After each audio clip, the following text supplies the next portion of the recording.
بسم اللہ الرحمن الرحیم. سامعین کرام، رمضان پاکستان مہنگائی کا شیطان ہماری گفتگو کا موضوع ہے. یہ اہم موضوع ہے، انگریزی زبان میں اسے برننگ ٹاپک بھی کہہ سکتے ہیں. اس کی بنیادی وجہ رمضان مبارک کے دوران نیک اعمال پر عام دنوں سے ہٹ کر کئی گنا اجر کا وعدہ خدا بندی ہے، جیسا کہ فرائض کے ثواب 70 گنا اور نفلی عبادت کا ثواب فرائض کے برابر ہے. اس زمین میں اس بات کو خاص طور پر ذہن میں رکھنا ہوگا کہ اگر اس بابرکت ماہ مبارک میں عبادتوں و نیک اعمال کا ثواب کئی گنا ہوتا ہے، تو اعمال بد و فضول و نایانی حرکات و سکنات کی سزا بھی عام دنوں کی سزا سے زیادہ ہوگی. اس امکان کو مسترد نہیں کیا جا سکتا. اس حوالے سے ہمیں یہ بات جاننی چاہیے کہ اس ماہ میں شیطان کو پابند سلاسل کر دیا جاتا ہے، اور اگر اس کا اثر نظر نہ آئے تو یہ کہا جائے گا کہ یہی اس شخص کا شیطان پابند سلاسل نہیں ہوا جو ایسی حرکتیں کرتا ہے. اس کے لیے شیطان پابند سلاسل نہیں ہے. اس لحاظ سے ہمارے ان بھائی بندوں کو اس طرف دھیان دینا چاہیے جو رمضان مبارک میں لوگوں کے لیے آسانیاں پیدا کرنے کی بجائے مشکلات پیدا کرتے ہیں.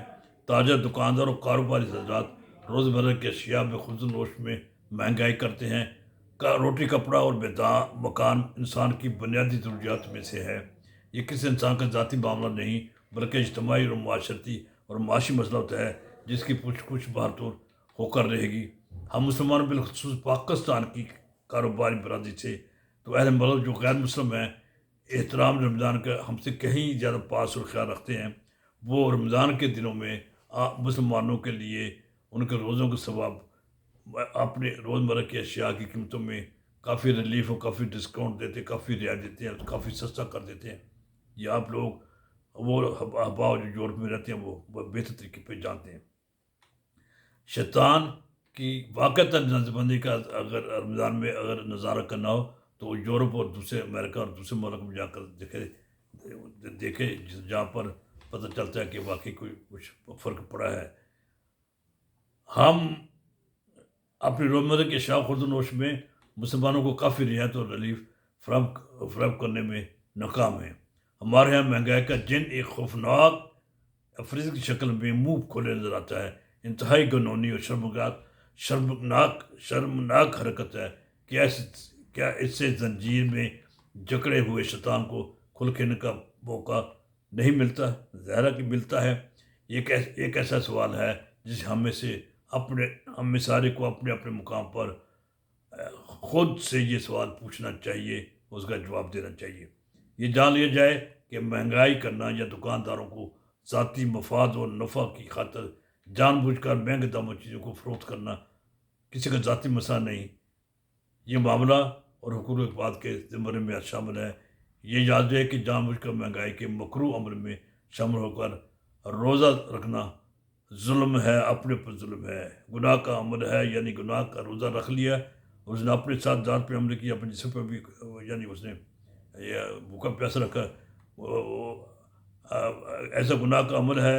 ایسے روزے میں رکھ کر دن بھر کا ذکر و اذکار کرنا فائدہ مند نظر نہیں آتا، بلکہ بقول رسول صلی اللہ علیہ وسلم من صام رمضان ایمانا و احتسابا غفر له ما تقدم من ذنبه.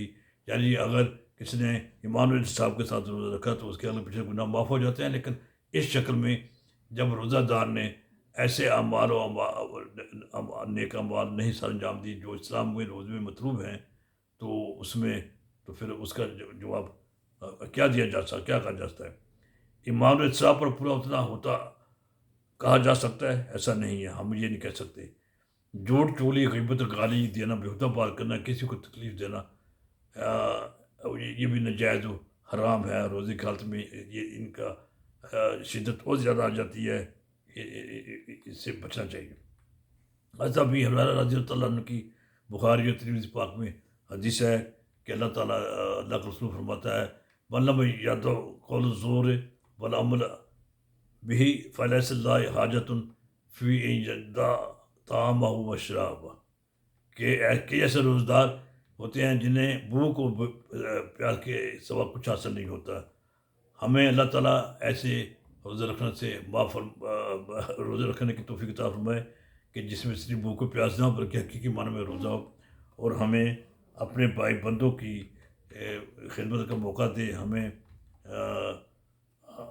رمضان مبارک کو ایمان و احتساب کے ساتھ رکھنے کی گزارنے کی توفیق عطا فرمائے۔ اللہ تعالیٰ ہمارے روزوں کو قبول فرمائے۔ ایسے دوست احباب جو کاروبار ہیں ان کو خیال کرنا چاہیے اپنے بھائی بندوں کے لیے۔ مہنگائی کی افریت کو کم کرنے میں حکومت کا ہاتھ بٹانا چاہیے۔ ہمیں بھی ریلیف کی حکومتی کوششوں کو، اداروں کا اور دوسرے لوگوں کا جو مخیر حضرات ہیں ان کے ساتھ تعاون کرنا چاہیے۔ اپنے گلی محلوں میں بھی خود بھی خیال رکھنا چاہیے، اور اپنے بھائی بند جو غریب غربا ہیں ان کو بھی زیادہ سے زیادہ سہولت اور آسانی پہنچانے کی کوشش کرنی چاہیے، تبھی روزہ صحیح معنی میں روزہ کہلائے گا۔ اللہ تعالیٰ ہمیں اس کی توفیق عطا فرمائے۔ السلام علیکم ورحمۃ اللہ وبرکاتہ۔